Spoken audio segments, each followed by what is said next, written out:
وهو أصدق القائلين. بسم الله الرحمن الرحيم. اتقوا الله ويعلمكم الله. صلوات محمد. اللهم صل على محمد وعلى محمد. عزیزان گرامی، کل کے استقبال ماہ رضا کی مجلس میں جو عنوان بیان کے طور پر آیت قرأت کرنے کا شرف حاصل ہوا، شاید کہ اسی آیت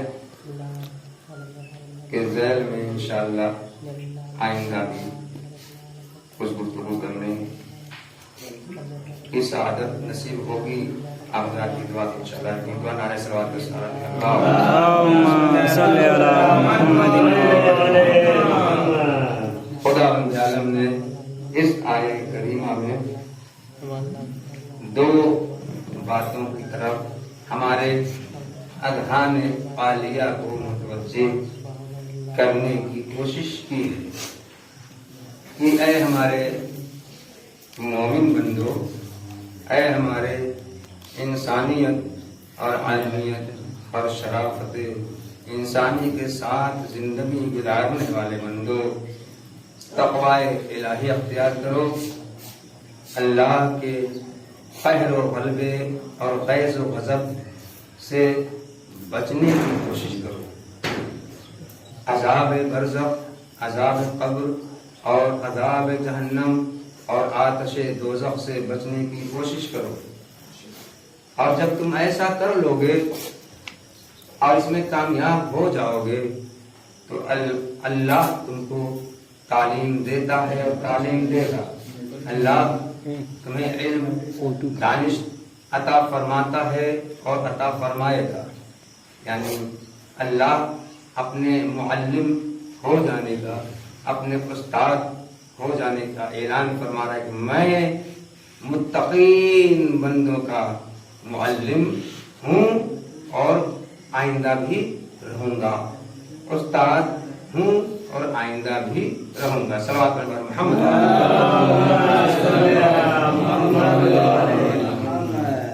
مگر شرط ہے تقوی، پرہیزگاری. یہی وجہ ہے کہ ہمارے جتنے بھی علماء ما سبق یعنی پہلے علماء گزرے ہیں،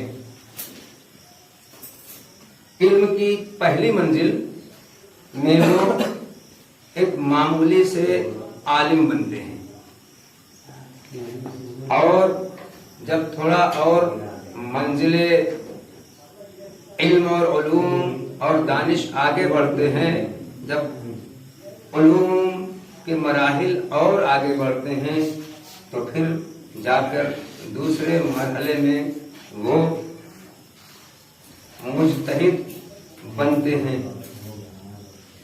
اور پھر اور جب علوم کے مراحل آگے بڑھتے ہیں اور تقوی اور پرہیزگاری کے ان مراحل اور مراتب اور درجات کو طے کرتے ہوئے جب اس منزل کمال پہ پہنچ جاتے ہیں تو پھر جا کر مرجع اور فقیہ اور مفتی بنتے ہیں. یعنی اب وہ صرف خود ہی نہیں بلکہ دوسروں کو اپنے تابع اور فرما بردار بنانے کے لائق ہو جاتے ہیں. صلوات اللہ محمد. اسی لیے شیخ ابو علی سینا نے علم کے تین زینے بیان کیے ہیں کہ العلم علی ثلاثۃ اشبار. علم کے تین زینے، تین درجے، تین مرحلے ہیں. اذا وصل الى شبر الاول تکبر. جب پہلا زینہ طے کرتا ہے کوئی طالب علم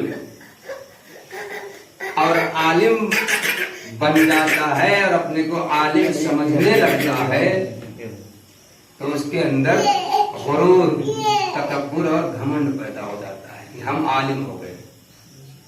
کیا ہو گئے؟ ہم عالم ہو گئے. اس کے اندر تکبر پیدا ہو جاتا ہے.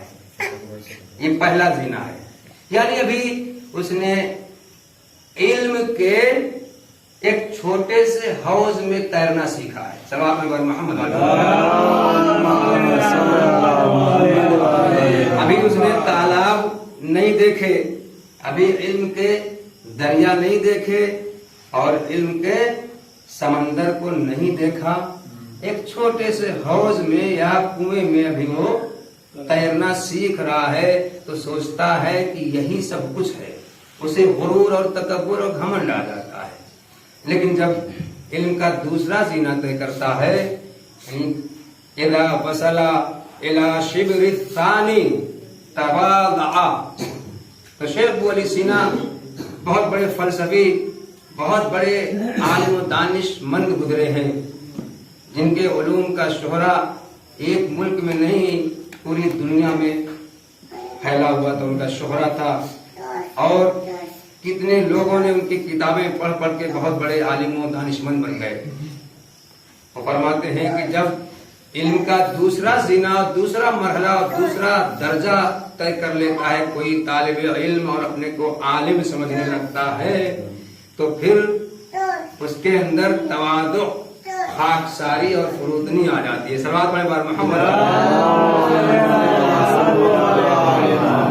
یعنی اب وہ غرور, تکبر اور گھمنڈ سے دور ہو جاتا ہے اور اس کے اندر خاکساری آ جاتی ہے. خاک سے جو پیدا کیا گیا, بنایا گیا, خاک سے جو خلقت ہوئی ہے, اس خاک کی خلقت کے اثر کے نتیجے میں اس کے اندر بھی خاکساری آ جاتی ہے. صلوات علیہ محمد.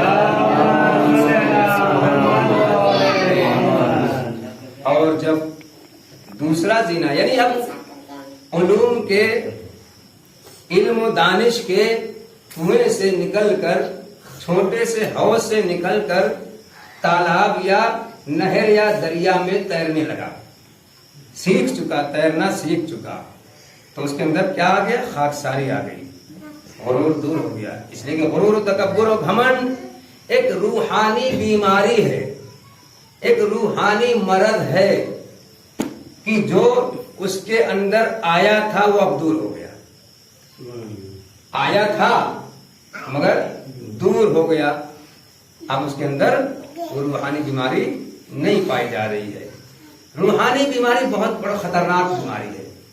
خدا نہ کرے کہ کسی کے اندر یہ آ جائے, چاہے عالم ہو چاہے جاہل, چاہے عوام میں سے ہو چاہے خواص میں سے ہو, چاہے حتیٰ انبیاء اور اولیاء میں سے ہو. اللہ نے کسی کی یہ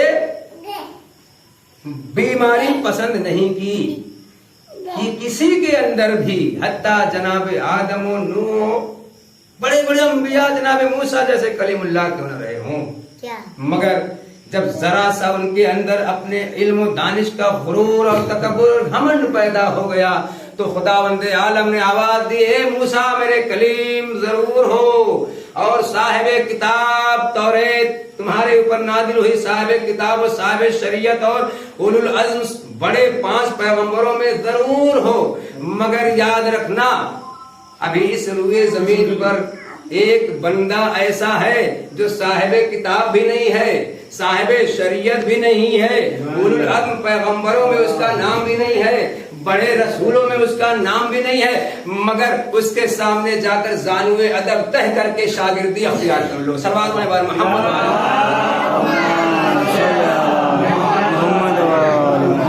کیوں؟ اس لیے کہ تمہارے پاس ابھی صرف ظاہر کا علم آیا ہے, باطن میں کیا چیزیں پوشیدہ ہیں وہ تمہیں نہیں آتا. یہی وجہ ہے کہ جب جناب موسیٰ اور جناب خضر کے درمیان رابطہ ہوا اور سفر شروع ہوا تو جناب خضر جب کچھ بھی کرتے ہیں تو جناب موسیٰ اس پر اعتراض کرتے ہیں.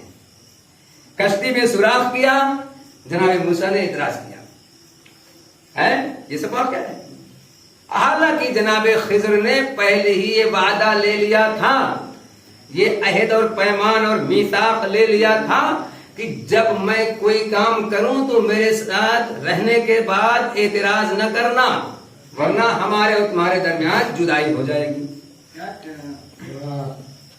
اعتراض نہ کرنا، مگر وہ ان کی سمجھ سے بالا تر کام کیا کرتے تھے، چونکہ اس لیے انہیں اعتراض ہو جاتا تھا۔ ایک دیہات ایک گاؤں سے گزرے، قریے سے گزرے، قریے اور گاؤں دیہات والوں نے ان کی مہمان نوازی نہیں کی، بجائے اس کے کہ نبی وقت تھے، مہمان نوازی کرتے، ان کی خاطر مدارات کرتے، مگر کچھ نہیں کیا، ناقدری کی، استقبال نہیں کیا، مگر اس قریے اور گاؤں اس دیہات میں ایک ٹوٹا پھوٹا مکان تھا، دیوار تھی، وہ گر رہی تھی، اسے سیدھا کر دیا جناب خضر نے۔ اب جناب موسیٰ نے پھر اعتراض کیا۔ جناب خضر ایک مرتبہ استاد کا حق دکھاتے ہوئے شاگرد کو ایک مرتبہ پھر ڈانٹتے ہیں، کہتے ہیں میں نے کہا تھا نا کہ خاموش رہیے گا، اچھا جائیے آپ، خدا حافظ، ہمارے اور آپ کے درمیان جائیے، اب آپ سے ہمارا کوئی رابطہ نہیں، آپ ہمارے کام کو برداشت نہیں کر پا رہے ہیں۔ پھر آگے بڑھے، پھر جناب موسیٰ نے منا لیا، پٹا لیا، انہوں راضی اور خوش کر لیا استاد کو، اپنے ہاتھ پیر جوڑ کر معافی کر مانگ کر عذر خواہی کر کے، بھائی استاد ہیں۔ پھر آگے بڑھے تو جس گاؤں سے گزرے، قریے سے گزرے، وہاں والوں نے استقبال کیا، مہمان نوازی کی یا ان کی قدردانی کی تھوڑی بہت، وہاں پہ ایک بچے کو قتل کر دیا۔ پھر جناب موسیٰ نے اعتراض کیا کہ آپ یہ سب آپ کیا کر رہے ہیں؟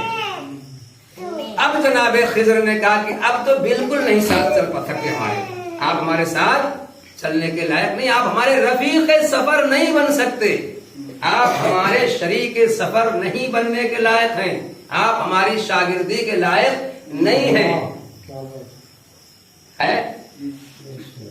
مگر اس کے باوجود بھی جناب خضر نے سوچا کہ اپنے شاگرد کو اب سمجھائی دے کہ اس میں راز کیا تھا، کہیں ایسا نہ ہو کہ بعد میں اس کے ذہن دل و دماغ میں یہ سوال آئے استاد نے ہمیں ڈانٹا بھی، پھٹکارا بھی، ہم نے انہیں منا بھی لیا، پٹا بھی لیا، راضی اور خوش بھی کر لیا، مگر اس کے باوجود بھی وہ کام جو انہوں نے کیا اس کی وجہ اور سبب، ریزن نہیں بتایا، اس کے اندر کے چھپے ہوئے راز کو نہیں بتایا، ہم نے ان کی شاگردی اختیار کی، وہ ہمارے استاد ہیں، ہم ان کا کہنا مانتے ہیں، یہ اور بات ہے کہ ہماری سمجھ میں نہیں آتا تھا تو ہم اعتراض کرتے تھے، اشکال کرتے تھے، آبجیکشن کرتے تھے، انہیں سمجھانا چاہیے تھا۔ تو اب جناب خضر نے سمجھانا شروع کیا، صلوات علی محمد۔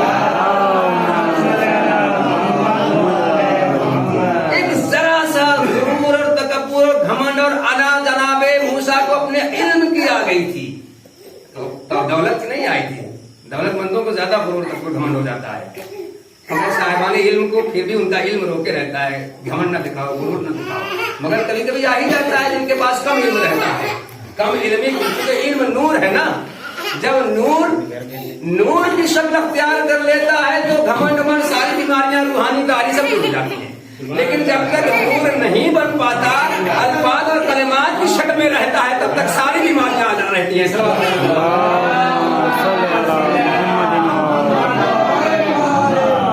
غرور بھی پایا جائے گا، حسد جلن بھی پائی جائے گی، تعصب و فیلنگ بھی پایا جائے گا، اور ساری وہ ظاہری اور باطنی بیماریوں کا ایک مجسمہ، ایک پتلا، ایک پلنڈا جو ہے اپنے وجود کو لے کے ٹہل رہا ہوگا، اپنے کو عالم سمجھ رہا ہوگا، چونکہ نور نہیں آیا، نور کی شکل نہیں اختیار کیا ہے ابھی اس نے، وہ لطافت، وہ نزاکت نہیں آ پائی ہے، ابھی الفاظ و کلمات کا رٹو طوطا ہو گیا ہے۔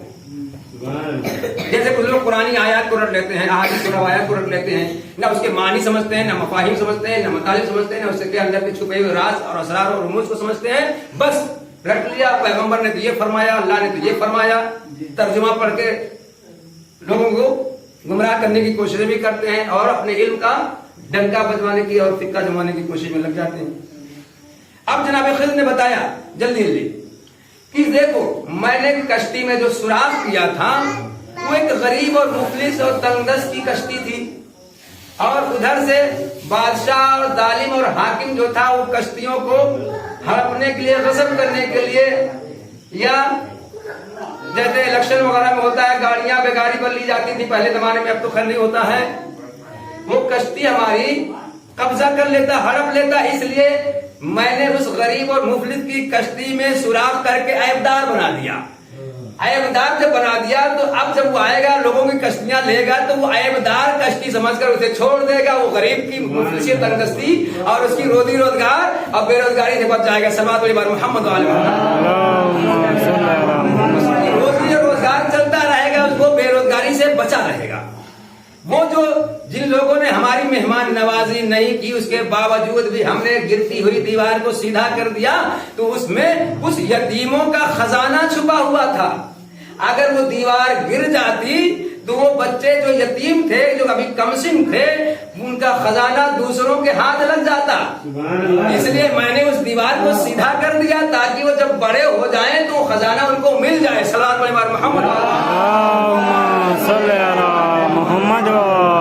پھر اور جہاں میں نے ایک بچے کا قتل کر دیا وہ بچہ بڑا ہو کر اپنے ماں باپ کا قاتل بنتا, اس لیے میں نے اسے قتل کر کے جو ہے اسے اس قتل سے اس ظلم سے بچا لیا. صلوات علی محمد. مگر یہاں پر ہمارے ذہن ناقص میں ایک سوال پیدا ہو گیا کہ آخر قتل الموذی قبل الایذاء والا فارمولہ اپنی جگہ پر ہے کہ موذی کو اذیت دینے سے پہلے قتل کر دیا جائے, مگر انبیاء اور اولیاء کیا یہ فارمولہ نہیں چلتا.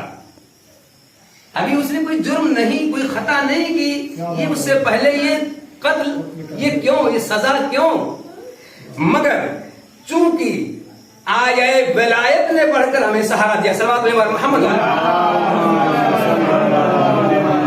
اللہ رسول نبی اولیاء انبیاء اماموں معصومین اہل بیت اطہار کو حق ولایت حاصل ہے ہماری جانوں پر بھی, ہمارے اموال پر بھی, ہماری عزت و آبرو کے اوپر بھی, ہماری ازواج کے اوپر بھی, ہماری اولاد کے اوپر بھی.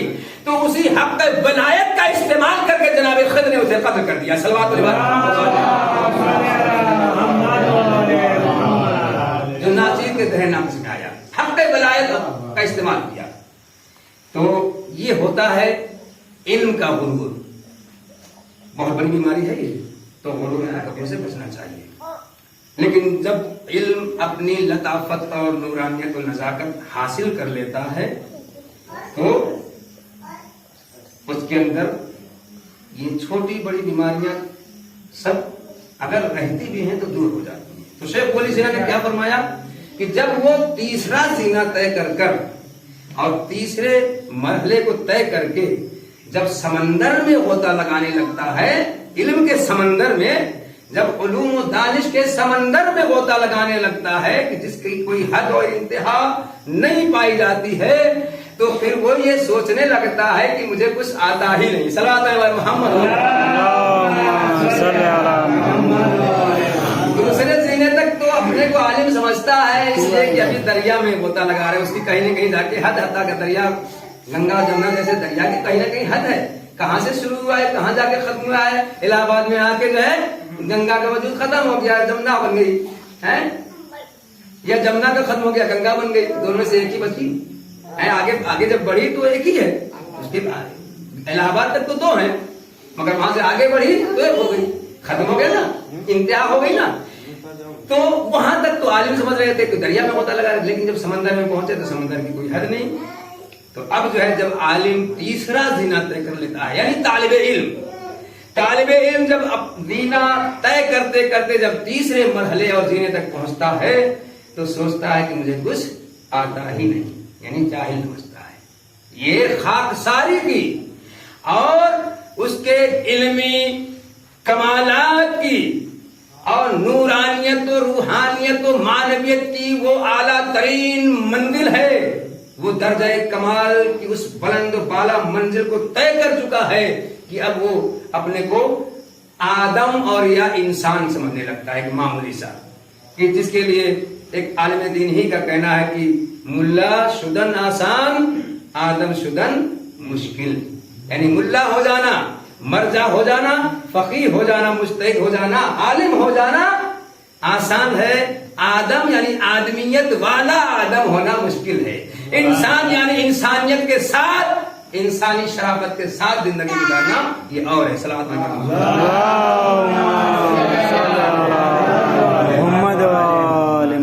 اسی لیے اس کم ظرفوں کے اندر جب ان کی محنت مشقت زحمتوں کو دیکھ کر اللہ تھوڑا سا علم دے دیتا ہے تو چونکہ ظرف کثیف اور گندا ہوتا ہے، پاک و پاکیزہ نہیں، تزکیہ نفس نہیں کر سکا، راتوں کو جاگ کر دن کو محنت کر کے تھوڑا سا اس نے علم کا 4 حرف حاصل کر لیا تو اس کے اندر غرور آ جاتا ہے، تکبر آ جاتا ہے، گھمنڈ آ جاتا ہے۔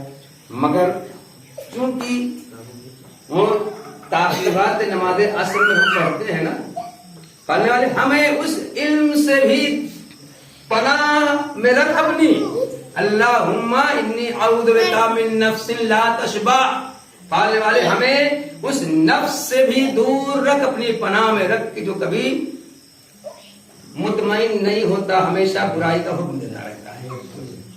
پالنے والے اللہم انی اعوذ بک من نفس لا تشبع من قلب لا یخشع، اور پالنے والے ہمیں اس قلب اور اس دل سے بھی دور رکھ، اپنی پناہ میں رکھ کہ جس کے اندر خضوع اور خشوع نہیں پیدا ہو پاتا۔ صلوات علی محمد۔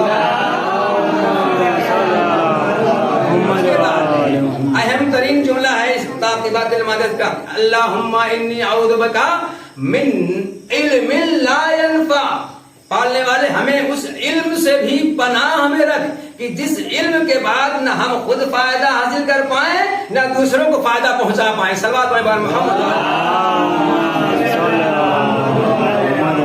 یہ اس علم کا حاصل کرنا بے فائدہ بیکار، جس سے نہ تو خود کو سدھار پائے نہ کسی اور کو سدھار پائے، نہ خود سازی کر پائے، نہ خود سازی کر سکے، نہ معاشرہ سازی کر سکے۔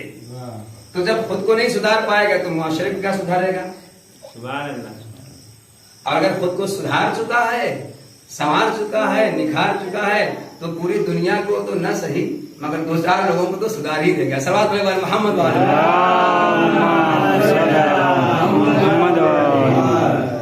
اگر علم بعمل، عالم بعمل ہوگا، علم عمل کے ساتھ، اس لیے حدیث اور روایت میں معتبر میں آیا کہ عالم بغیر عمل کے اس درخت کے مانند ہے کہ جو بغیر پھل کے ہوتا ہے۔ پھلدار درخت اور ہوتے ہیں اور بغیر پھل والے درخت اور ہوتے ہیں۔ وہ عالم کی جو بے عمل ہوتا ہے، دوسروں کے عمل کی دعوت تو دیتا ہے مگر خود عمل نہیں کرتا ہے، اس کی مثال درخت بلا ثمر سے دی گئی ہے۔ یعنی ایسا درخت، ایسا شجر، عربی میں شجر، اردو میں درخت، کہ جو بغیر ثمر یعنی بغیر پھل کے ہوتا ہے۔ اور اگر اس کے اندر اللہ نے اس کی محنت و مشقت اور زحمتوں کو دیکھ کر علم دے بھی دیا تو علم اپنی نورانیت نہیں حاصل کر پایا، اس لیے کہ العلم نور، پیغمبر نے فرمایا العلم نور یقذفہ اللہ فی قلب من یشاء، علم ایک نور ہے جو اللہ جس کے دل میں چاہتا ہے اتارتا ہے، جس کے دل میں نہیں چاہتا نہیں اتارتا۔ صلوات علی محمد۔ یعنی اگر تہذیب نفس کے بعد، تزکیہ نفس کے بعد، ظرف کو پاک و پاکیزہ کر لینے کے بعد، برتن کو جس برتن میں وہ علم اپنی نورانیت کے ساتھ آتا اور باقی رہتا ہے، لطافت و نزاکت کے ساتھ باقی رہتا ہے، اگر اسے پاک و پاکیزہ بنا چکا ہے تب تو پھر وہ اپنی اصلیت کو باقی رکھتے ہوئے فائدہ خود بھی حاصل کرتا ہے، دوسروں کو بھی فائدہ پہنچاتا ہے۔ لیکن اگر اس کا ظرف برتن کثیف ہے، گندا ہے، تو وہ علم پھٹ جاتا ہے۔ اب پھٹتا کیسے ہے؟ اسی لیے ایک حدیث میں یہ بھی آیا ہے کہ اذا فسد العالم فسد العالم، اگر عالم فاسد ہو جائے، گمراہ ہو جائے تو پوری دنیا کو فاسد و گمراہ کر دیتا ہے۔ سلمان علیہ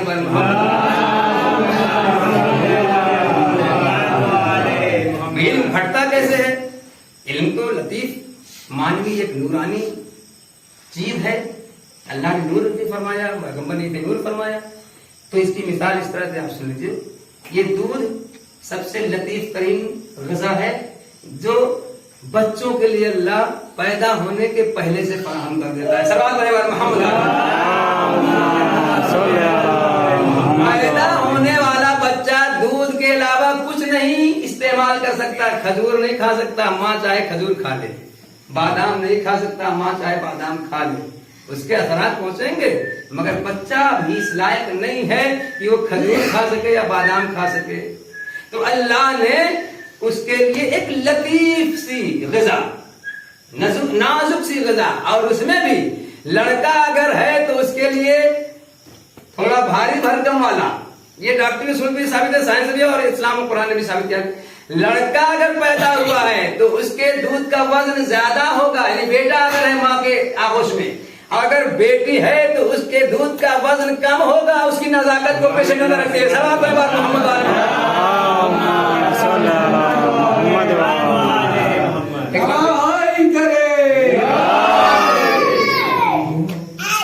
جھگڑا کرنے والی دو عورتیں آ گئی مولا کائنات کے زمانے میں. قضائے امیر المومنین ملتا ہے کہ مولا کائنات کے زمانے میں دو عورتیں جھگڑا کرتی ہوئی آ گئی. بیٹے کا دعویٰ دونوں کر رہی ہیں, بیٹی کا لینے والا کوئی نہیں ہے. یہ زمانہ لگ رہا ہے چل رہا تھا کہ بیٹیاں ناقدری ہو رہی ہیں, بیٹیوں والے بیچارے پریشان ہو جاتے ہیں کہ کہاں سے جہیز اور کہاں سے پیسہ ویسہ لائیں گے, ہے نا. تو بیٹی لینے کے لیے کوئی تیار نہیں ہے, بیٹا لینے کے لیے دو مائیں تیار ہو گئی. پیغمبر کا زمانہ نہیں تھا, مولا کائنات کا زمانہ تھا. اب یہ مسئلہ حل کون کرے کہ کس کا بیٹا ہے کس کی بیٹی ہے. نہ سائنس اس وقت ڈھیڑورا پیٹ رہی تھی اپنے علم و دانش کا, اور نہ تو کوئی نبی اور رسول تھے, مولا کائنات تھے. جانشین پیغمبر, وسیع رسول خدا, نفس اللہ, عین اللہ, ید اللہ, وجہ اللہ موجود تھا. خلیفۃ اللہ موجود تھا, خلیفہ رسول موجود تھا, ولی اللہ موجود تھا. اس نے اس مسئلے کو حل کیا پریکٹیکلی طور پہ اپنے علم امامت و ولایت و وصایت و وزارت کے, کہ جو اللہ کے ہاتھ سے اور رسول کے ذریعے سے انہیں ملا تھا. اگر چاہتے تو اعلان کر دیتے کہ فلاں کا بیٹا ہے, فلاں کی بیٹی ہے. مگر مولا کائنات اگر اس طرح سے فیصلہ کر کے چپ ہو جاتے, خاموش ہو جاتے, تو آج کے یہ انسان مطمئن کیسے ہو پاتے. ہو سکتا ہے کچھ لوگ مطمئن ہو جاتے جن کا ایمان پختہ ہوتا, اور اکثریت گمراہ ہو جاتی. مولا کائنات نے کہا ایسا ہے, دونوں اپنے اپنے شیر اور اپنے اپنے دودھ کو لے کر آؤ. دونوں ماؤں سے مولا کائنات نے فرمایا کہ اپنا اپنا دودھ لے کر آؤ. دونوں اپنا اپنا دودھ لے کر آئیں. دونوں کے دودھ کو وزن کیا گیا. جس کے دودھ کا وزن زیادہ نکلا اسے بیٹا عطا فرما دیا, اور جس کے دودھ کا وزن کم نکلا اسے بیٹی عطا فرما دیا.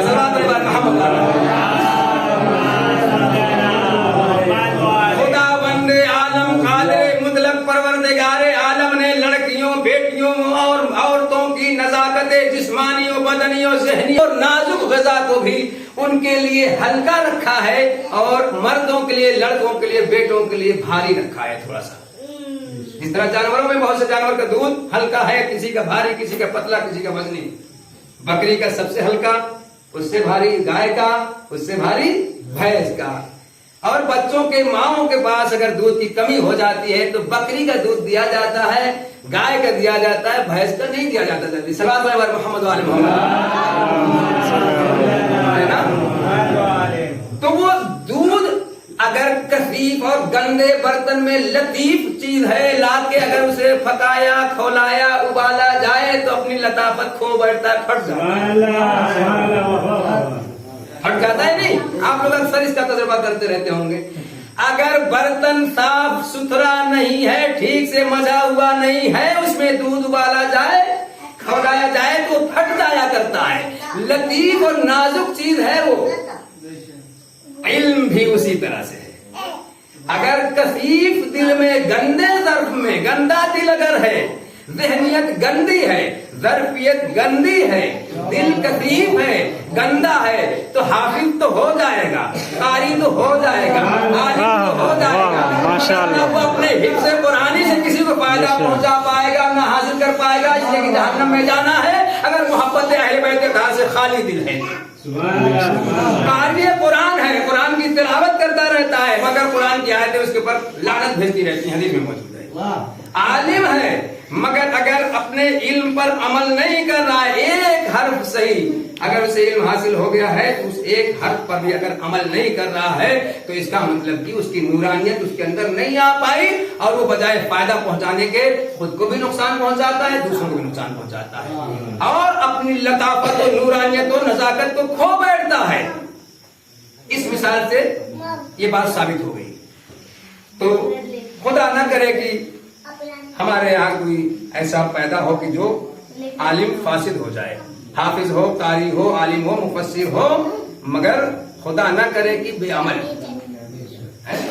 باعمل ہونا چاہیے۔ اور اسی بات کی طرف اللہ نے اس آیت کے پہلے ہی فقرے میں اس بات کا اعلان فرما دیا کہ اتقوا اللہ، پہلے تقوی اختیار کرو، یعنی پہلے ذہن گلو، دماغ اور اس ظرف اور اس برتن کو جس میں علم جیسی نورانی اور لطیف شے کو آنا ہے، پہلے اسے پاک و پاکیزہ کر لو، تہذیب نفس اور تزکیہ نفس اور عمل کے ذریعے سے، کردار کے ذریعے سے، تب کہیں جا کر اگر وہ علم تمہارے اندر آیا اور میں نے دیا تو اپنی نورانیت و نزاکت و لطافت پر باقی رہے گا، ورنہ پھٹ جایا کرے گا، نقصان پہنچایا کرے گا۔ صلوات پڑھے بار محمد بس عزیزان گرامی، ہمیں جانا بھی ہے، 5 منٹ کا وقت بس بتا ہے مسائل کے لیے، لہذا ہمیں کوشش کرنا چاہیے کہ اگر ہم اس لائن میں آئیں، اول یہ کہ اگر ہمیں دنیا کی رنگینیوں میں رنگنا ہے تو اس لائن میں نہ آئے ہی نہیں، سرے سے کوئی زبردستی نہیں ہے کہ ہر آدمی عالم بن جائے، ہر طبقہ نہیں، ضروری نہیں ہے، بہت سے لوگ نہیں بنتے، 20 سے راستہ الگ ہو جاتا ہے ان کا، مکتب سے الگ ہو گئے، مدرسے سے الگ ہو گئے، دوسری لائن اختیار کر لیے، نہ اس لائن، لیکن اگر آئیں تو دنیا کی رنگینیوں اور لذتوں کو چھوڑ کر آئیں۔ ضرورت کے تحت مکان بھی اللہ دے گا، چاہے کرائے کا صحیح، ضرورت کے تحت کپڑے بھی اللہ دے گا، ضرورت کے تحت ان کے اور ان کے بال بچوں کے اخراجات بھی اللہ پورا کرے گا، خواہشات کے چکر میں نہیں پڑنا چاہیے۔ صلوات محمد اور یہی وجہ ہے کہ ہمارے انبیاء اور اولیاء کو، معصومین کو خداوند عالم نے 2 چیزیں دے کر بھیجی، کچھ دیا یا نہیں دیا مگر 2 چیزیں ضرور دے کر بھیجی، ایک اخلاق جس میں عمل آ گیا، اور دوسرے علم، پہلے نمبر پر علم۔ سارے انبیاء کو اللہ نے علم، سارے نبیوں کو، سارے رسولوں کو اللہ نے علم اور اخلاق اور اعجاز دے کر بھیجا، ہیرے جواہرات نہیں دے کر بھیجے، دولت دنیا دے کر نہیں بھیجی، مگر اس چیز کو دے کر بھیجا کہ جس کے لیے مولا کائنات فرماتے ہیں کہ لا فقر کل جہل، جہل سے بڑھ کر کوئی فقیری نہیں ہے، جہالت اور نادانی سے بڑھ کر کوئی فقیری نہیں ہے۔ سب سے بڑی فقیری کیا ہے، سب سے بڑی محتاجی کیا ہے کہ انسان علم و دانش سے دور رہے، اور تواضع و فروتنی کا یہ عالم ہے کہ امام معصوم سے پوچھا جا رہا ہے، جو صاحب علم لدنی ہیں، جو اللہ کے یہاں سے علم و دانش لے کر آئے ہیں، یا اپنے آباء و اجداد معصومین و طاہرین سے سینہ بسینہ علم منتقل ہوتا ہوا ان کے سینے تک پہنچ چکا ہے، ان سے جب پوچھا جاتا ہے کہ آپ عالموں میں سے ہیں یا جاہلوں میں سے، تو نہ انہوں نے یہ فرمایا کہ میں عالم ہوں، میں ملا ہوں، میں مرجع ہوں، میں مفتی ہوں، میں فقیہ ہوں، میں حافظ ہوں، میں قاری ہوں، کچھ بھی نہیں فرمایا، اس لیے کہ اگر ان میں سے کچھ بھی فرما دیتے تو محدود ہو جاتے، لمیٹڈ ہو جاتے۔ مولا نے جواب میں فرمایا میں جاہلوں میں سے نہیں ہوں۔ صلوات علی محمد۔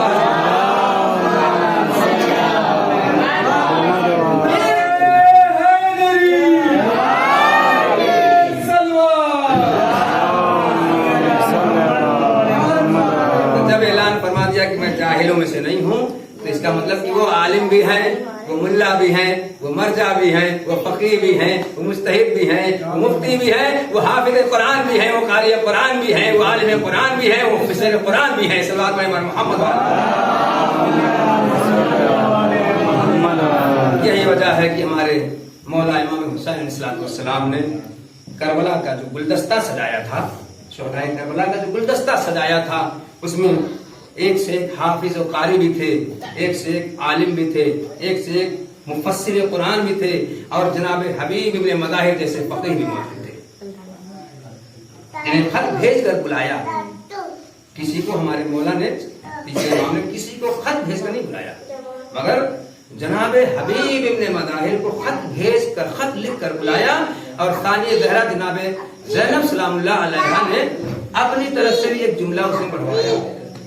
اے بھیا میری طرف سے ایک جملہ پڑھا دیجیے. اور اس خط کے مضمون میں امام حسین علیہ السلام جیسے امام معصوم نے ایک سند، ایک سرٹیفکیٹ دیتے ہوئے، ڈگری دیتے ہوئے فرماتے ہیں کہ یہ خط حسین مظلوم کی طرف سے رجل فقیہ کی خدمت میں جا رہا ہے. فقیہ جو علم و دانش کے سمندر میں غوطہ لگاتے لگاتے، قرآن کی آیتوں میں غوطہ لگاتے لگاتے، احادیث اور روایات معصومی کو گہرائی اور دقت سے سمجھتے سمجھتے فقیہ بن رہا ہے. جی کربلا میں ایک سے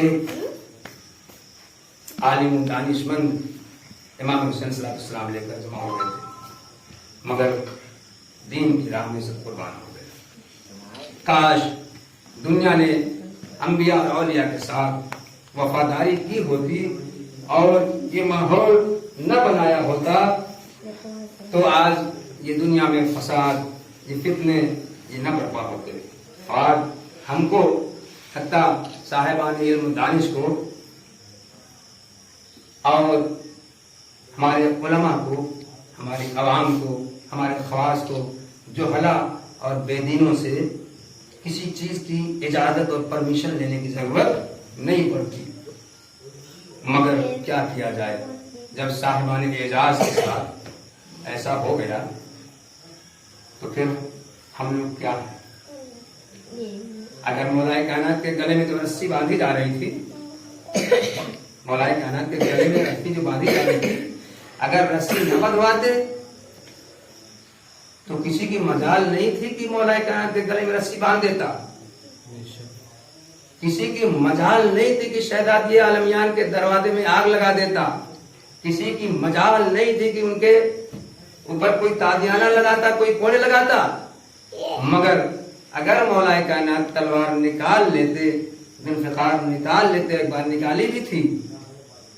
شہزادی عالمیان فرماتی علی کیا تمہاری تلوار گم ہو گئی؟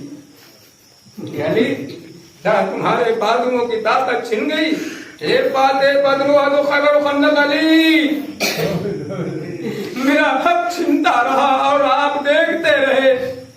شہزادی پوچھتی ہیں علی آپ کو لوگ سلام نہیں کرتے؟ مولا کائنات جواب میں فرماتے ہیں اے شہزادی ارے سلام کرنا تو بہت دور کی بات ہے، میں سلام کرتا ہوں لوگ مجھے جواب نہیں دیتے. یہ مظلومیت کا عالم تھا ہمارے مولا علی نے طالب، جو علم کے سمندر تھے، جو علم کے دروازہ تھے، شہر علم کے دروازہ تھے. مولا کائنات نے فرمایا نہیں بنت رسول، میرے بازوؤں میں ابھی بھی وہی طاقت ہے، میرے ذوالفقار میں ابھی بھی وہی کاٹ موجود ہے، ابھی میں آپ کا حق دلوائے دیتا ہوں. ابھی مولا کائنات نے ذوالفقار نے آپ سے نکالی تھی، ابھی گھر سے بیت الشرف سے باہر نکل نہیں چاہتے تھے کہ مؤذن نے گلدستہ اذان پہ جا کے ایک مرتبہ اللہ اکبر کی آواز فضا میں بلند کر دی. اور جیسے ہی اس جملے پر، اس فقرے پر آیا اشہد ان محمد رسول اللہ، مولا کائنات نے ایک مرتبہ شہزادی فاطمہ زہرا کی طرف مخاطب ہو کے فرماتے اے بنت رسول یہ آواز آپ سن رہی ہے نا، یہ آواز جو آپ کے بابا کا نام جو لیا جا رہا ہے اشہد ان محمد رسول اللہ، اس آواز کا لینے والا کوئی بچے گا نہیں. اگر علی نے ذوالفقار چلانی شروع کر دی تو جیسے شہزادی نے یہ جملہ سنا آواز دیتی ہے علی میں اپنا حق چھنتا ہوا برداشت کر لوں گی، مگر میرے بابا کا نام اذان سے نکل جائے اور کوئی اذان دینے والا نہ بچے، میں یہ برداشت نہیں کر سکتی. ارے یہی ظاہری شکل و صورت والے صحیح، یہ ظاہری لباس والے صحیح، مگر اذان کی آواز فضا میں بلند ہوتی رہے. ارے مسجدوں سے گلدستہ اذان سے میرے بابا کا نام قیامت تک لیا جاتا رہے. دروازہ جلتا ہوا میرے پہلو پہ گر جائے میں برداشت کر لوں گی. ارے محسن کی شہادت کو برداشت کر لوں گی. مولا کائنات نے بھی